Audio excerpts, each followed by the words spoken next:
A new era has arrived. An era of gods. An era of bingo. It's Dragon Ball Dissection.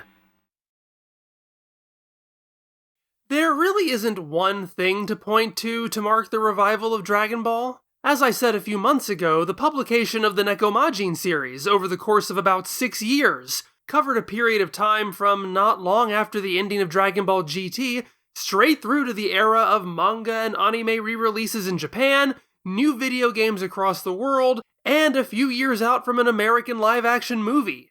The Jump Super Anime Tour special of 2008 saw a nostalgic revisiting to the world of animated Dragon Ball. Most of what we've covered this year have certainly been important steps towards a new era for the franchise. However, I bet if you asked any Dragon Ball fan in 2025 when the revival era began, they'd say Battle of Gods.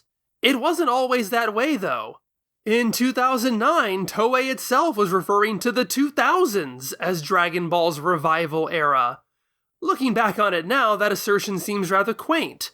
That, of course, is because they were stating that in the context of what they then expected to be their next phase in the big revival: Dragon Ball Kai.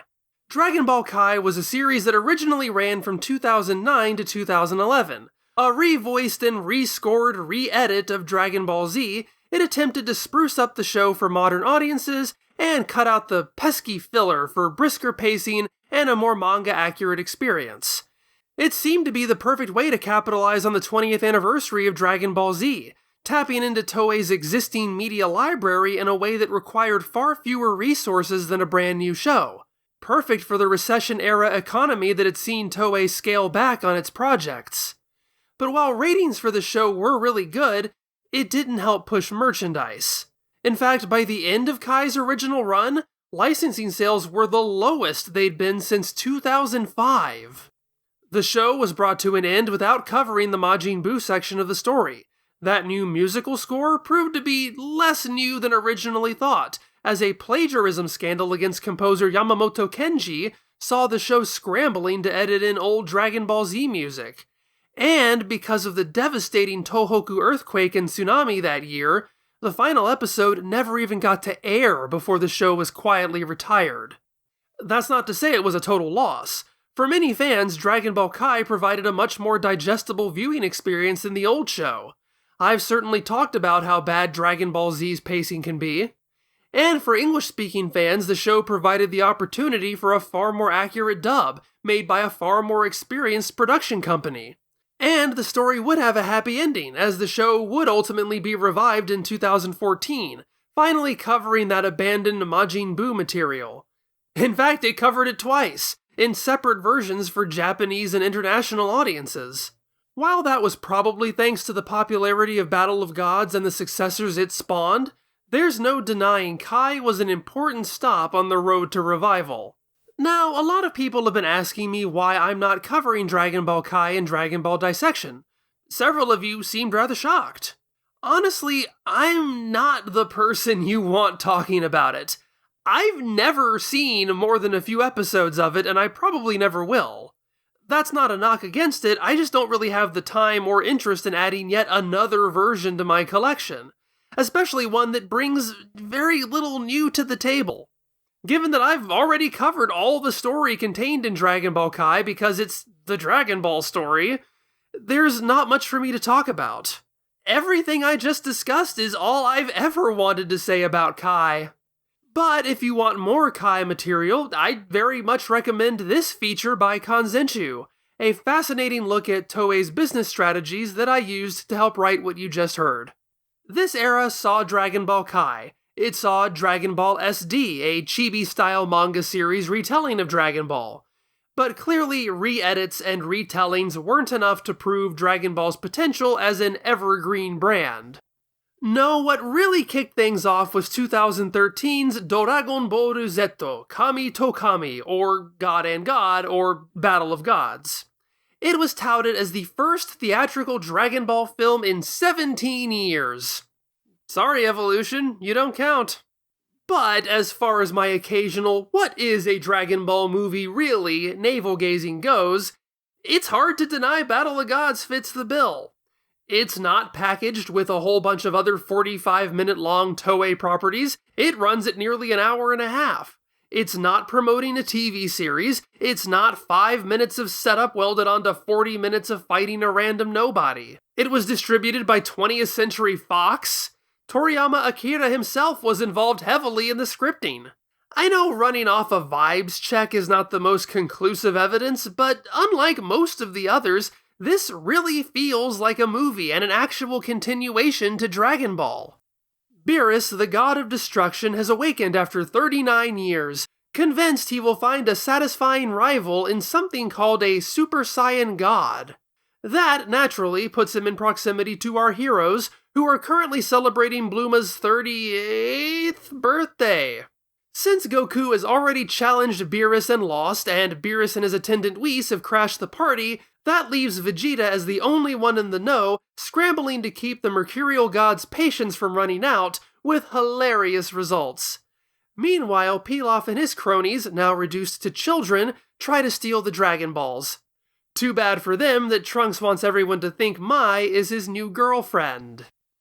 This isn't an extremely complicated plot, but it is pretty robust for a Dragon Ball Z movie, especially one that is primarily concerned with being a lighthearted reunion.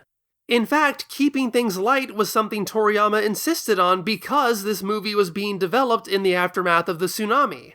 Toriyama made a lot of changes to Watanabe Yusuke's script when he came on board the project. Originally, the movie was to be a more serious examination of the nature of good versus evil. The character of Beerus was to have been responsible for infecting the Saiyans with evil in the first place, and he would likewise turn Goku's friends against him. Toriyama was not a fan of that, nor of Beerus' original lizard creature design. Toriyama owned a Cornish Rex cat at the time, and redesigned Beerus in that mold, giving the character cat-like traits of regal composure mixed with self-centered hedonism and the desire to sleep a lot. He also created a companion for Beerus, his butler and teacher Whis, who, while an affable and absent-minded foodie, is nonetheless a force to be reckoned with. There was actually quite a bit of translation telephone going on with the creation of these characters, leading to... well, I was going to say something about a pile-up, but I don't want to mix my metaphors. A few calls were dropped, let's just say. As I mentioned, Watanabe had created Beerus to be one who infects others. Therefore, he named him after the Japanese approximation of the German pronunciation of virus, Beerus. When Toriyama stepped in to reconceptualize the character, he mistakenly assumed that Beerus was a play on the word beer. Because of that, when he created the companion character of Uisu, or Whis, he named him after Uiski, or whiskey. So, with such a confusing etymology, what do you even do to transcribe this guy's name in English? The earliest attempts to adapt Beerus into English phonemes were seemingly unaware of any of the meaning behind it, and rather infamously rendered it as Bills. The official English subtitles and Toei's own renderings at the time went 100% in with Toriyama and called the character Beers. As you've no doubt already noticed, I agree wholeheartedly with the more common anglicization of Beerus, as it rather ingeniously incorporates both the beer and virus meanings while keeping the original pronunciation far more intact than any other variant. I'm no stranger to standing on the opposite side of local majority consensus when it comes to Dragon Ball terminology, but it sure is a relief once in a while to not need to. Given that Beerus and Whis are prominent figures who drive the action, much of the success of the movie is rooted in the success of those characters. Now remember, I'm only talking about this movie. Whatever else I have since come to think about these two, I'm putting aside. And I have to say that Beerus and Whis are amazing characters. You might remember one of my recurring complaints about late-stage Dragon Ball is its pile-up of gods, who often have little personality and even less of a defined role that justifies their existence. Beerus is a Hakaishin, or god of destruction. This movie establishes him as the counterpoint to the Kaioshin, who are now cast as gods of creation. So, yes, that gives Beerus a defined role, a reason to be what he is. More importantly, his function informs his character. The plot of the movie revolves around keeping Beerus' temper in check so that he doesn't destroy the Earth. Just like the best mythology, Beerus is a god who helps to explain a force of nature. The sometimes callous randomness of death and destruction doesn't seem quite as inexplicable when it's tied to a guy who might lose his composure over not being able to eat pudding. That also goes a long way to keeping him likable. We're obviously predisposed to siding with the Dragon Ball regulars who don't want their planet to be destroyed. This movie threads the needle perfectly, making Beerus a genuine danger to be reckoned with while also allowing him to be charming and funny. His motives, while petulant and childish, are also understandable. And the story demonstrates that his decisions are at least in part motivated by wiping out those who deserve it. There's a bit in the B-plot when Mai holds Trunks at gunpoint and everybody laughs at the ineffectiveness of it. Beerus, not understanding the context, briefly considers destroying them for making light of the mortal peril of a child. It's small moments like that that sell the idea that while Beerus might be the antagonist, he's not necessarily a bad guy. Whis, while not quite as prominent, serves as a great foil for Beerus. While he's ostensibly around to keep Beerus' worst impulses in check, he's equally as prone to getting lost in the sauce, or sushi, or desserts. He's disarmingly polite while always maintaining just a little bit of sass. This duo certainly have more going for them than this god-attendant duo, where Kibito's only bit of charming characterization is failing to pick up a sword. That said, even this early on, it's easy to see Toriyama or Watanabe pushing a little too hard to integrate Beerus and Whis into the existing Dragon Ball story. Beerus visited Vegeta's father once. Beerus is somehow responsible for Frieza wiping out the Saiyans. Beerus is the reason Kaio lives on a tiny planet, which was destroyed during the Cell arc, but is also back now, by the way. Guys, you don't need to do this. I already like him. Shoving him into every aspect of Dragon Ball lore just comes across as desperate. I'm reminded of that joke in Scrubs where they retcon Elizabeth Banks into the background of every scene. But just because Beerus and Whis drive the story doesn't mean they overshadow all of the original cast. In fact, this movie features one of my favorite uses of Vegeta, which I find kind of funny because it seems to me that hardcore Vegeta fans hate how he's treated in this movie. As Beerus first seeks Goku out, that means, in classic Dragon Ball formula, Goku's out of the picture for a while. Because of that, Kaio reaches out to Vegeta to warn him that Beerus is coming to scout out the other Saiyans on Earth. Vegeta's placating of Beerus to keep him happy while also preventing the other characters from inadvertently doing something stupid, even if that means thoroughly embarrassing himself, becomes the primary tension for much of the film. I absolutely love this! Not only is it wonderful just desserts for the character who usually has to be kept in check by everybody else, it plays so well to hand this role to a character who is constantly wrapped up in his own pride. It's amazing how well he carries this movie. Seeing this beleaguered Vegeta constantly shuttled from one potential emergency to the next while grumbling, "Oh, what now?" does so much to humanize him. So to everyone who, 12 years later, is still angry that Vegeta did a bingo dance, don't take Vegeta as seriously as Vegeta takes himself. There's no fun in that. This Vegeta is awesome precisely because he's willing to humiliate himself. As long as we're talking about this movie, let's try to set the record straight. Toriyama's reaction to Dragon Ball Evolution did not cause him to jump back into Dragon Ball and make Battle of Gods. Not exactly. It's true that he did not like the results of that live-action film. It's true that he said he felt that they had ignored his input. However, as might already be clear by Toriyama having changed the story and the character of Beerus, Battle of Gods was already being made without his direct involvement. Toriyama didn't even seek out the project. It was only when his former editor, Torishima Kazuhiko, handed him the Battle of Gods scenario to look over that Toriyama decided to take a more active role. Now, his comments certainly indicate Evolution was still fresh on his mind and emboldened him to get in there and fix things rather than risk a repeat of that experience. I was told about a project for Dragon Ball in its first animated film in a long while, and I read the story outline. The themes were heavy, and I felt that the world was a bit different from Dragon Ball. Also, at the time of the Hollywood movie, the live-action Dragon Ball, the script had too little of a grasp on the world and its characteristics. That being the case, there were parts where I wanted to show some spine, with a world and story only the creator could draw. So, technically speaking, it was his reaction to Battle of Gods that got Toriyama to start creating Dragon Ball stories again, but he was inspired to do so by his previous experience with Evolution. Once again, for more detail, I refer you to the rumor guide at kanzenshuu.com.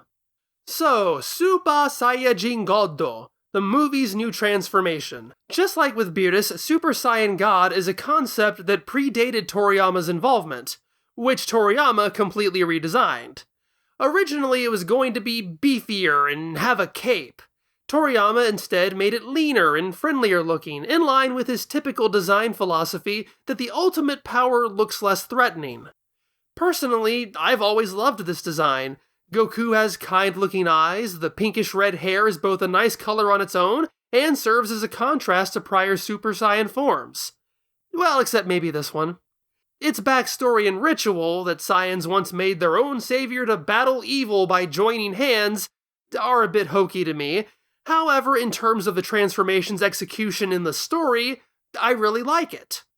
As this movie, like the JSAT special before it, sets itself in the 10-year gap between Buu and the end of the series, it gets to play with our future knowledge a bit. Earlier in the film, when Dende heals Videl from an injury, he realizes that she's pregnant. Of course, we all know that's going to be Pan. And so, when the characters initially fail the ritual because they're one Saiyan short, that earlier setup gets to be paid off. I still get a bit of a chill when Videl steps up and joins in the circle. The Super Saiyan God concept creates a different structure than most of the other Dragon Ball Z movies. Like I said, Vegeta's antics with Beerus form the main tension. The actual fight between Super Saiyan God Goku and Beerus is only a relatively short element at the end. I like that. And no, it's not because I hate fighting. I enjoy this fight. I used to go back and re-watch parts of it. I like that it doesn't overstay its welcome. I like that it's not just spectacle, although there's plenty of that. The fight is about the characters, be it Goku's annoyance at having to use others to tap into this power, or Beerus' revelation at the end that not only is Whis stronger than him, but that Goku lives in only one universe of 12. It's another expansion on that classic Dragon Ball motivating force. There is always someone stronger. I love how hearing that causes Goku to pass out. It reminds me of the first time I traveled out of the country and how I was suddenly overwhelmed with the realization of how much bigger the world was than I had ever known. And it all ends on a hilarious bit. Having won the fight, Beerus can't go back on his promise to destroy Earth, but he decides to destroy only a very small piece of it. Then there's the subplot with Pilaf and the gang. Thieves were always going to be in the film, but it was Toriyama who suggested replacing them with Pilaf as it fit with the story's reunion concept. Even though this, and pretty much all future Dragon Ball, is set in that 10-year gap so that the characters aren't too old, apparently that still didn't make Pilaf, Shu, and Mai young enough. As such, an uncharacteristically monkey's paw Dragon Ball wish for youth has turned them into literal children. They break into Capsule Corporation during the party in an attempt to get the Dragon Balls, held as a bingo prize, to undo their previous wish. But yeah, Trunks catches them in the act and tries to impress Goten by claiming Mai as his girlfriend, something Pilaf encourages to help them accomplish their goals. Once the fighting starts, they pretty much exit the film, but prior to that, they contribute quite a bit to the movie's comedy. I love that Trunks keeps assuming Pilaf is a talking monkey. I love that Pilaf assumes Trunks wanted him to be Trunks' girlfriend. I love that their taking Trunks hostage leads to more great Saiyaman antics. These are all character combinations that have never been tried before, and they pay off beautifully. Just like with Beerus and Whis, whatever my opinions are on how Trunks and Mai develop after this, it's still a great bit in this film. There are but few things I can criticize about the movie, such as its minor inconsistencies. Mr. Satan expresses surprise to find out that Dende is God. even though he went through that same shock when he found out the same thing in the Buu arc. Several characters who normally never would, like Krillin and Gohan, use the term battle power instead of ki. The stated ages of characters are suspect. You might expect me to add that the cast has little to do but fill out the background of the party and or get beaten up. It's not like the JSAT that gives little moments for everybody. Battle of Gods originally had more bits like this, but they were cut out only to be added back into an extended edition, which I watched for the first time in preparation to write this script, and their inclusion demonstrates why they were cut out in the first place. The film is much stronger and much more focused in its theatrical cut. It's good to see characters have a role, but not at the expense of the story and pacing. So many of these cut segments don't add anything to the film, they just make it longer. Yeah, we really needed to see Bubbles reach into Goku's belt to pull out Senzu and feed him a Senzu and have Goku eat the Senzu, so he can stand up and be all Senzu'd. For over a decade, I couldn't stop wondering how Goku was back in the film. As I said in its video, the JSAT set the stage for this kind of story, a lighthearted reunion with our favorite characters. As much as I loved the JSAT in 2008, I think Battle of Gods does the concept significantly better, providing far more than just fan service. And given the JSAT's limited reach, Dragon Ball can once again get away with playing to nostalgia. I love how the ending credits of this movie flip through the entire Kanzenban collection of the original manga, accompanied by Flo's new rendition of Chala Head Chala. I've probably watched the credits more times than any other part of the movie. And somehow the extended cut screws that up too, by actually shortening the sequence by a good minute and a half. It had been a while since I'd seen Battle of Gods, and I was wondering if it held up. I can confidently say it is still one of my all-time favorite Dragon Ball films. Not only is it infinitely charming, it's not lacking in the substance department either. But is it still just as wonderful within the context of the decades worth of new Dragon Ball that sprang from it? That's a discussion for another day. And hey, if you're worried I didn't talk about your specific favorite moment from the Battle of Gods story, don't forget I still have to cover this material 2 other times. Thanks so much for watching. Next time we will be jumping back to Dragon Ball Dissection Gaiden once again, as we look at a series that does not have Dragon Ball in the name, but is necessary to understanding everything else going forward. Yes, it's Jocko the Galactic Patrolman. If you're new, Dragon Ball Dissection is a long-running review and analysis series consisting of 185 other videos. In fact, when this movie first came out, Dragon Ball Dissection had only just started covering the Red Ribbon Army arc. We've come a long way since then, and it's all thanks to viewers like you. You can support me on Patreon for as little as $1 a month. Remember that time I referred to the new movie I hadn't yet seen as Battle of the Gods? Ah, fun times.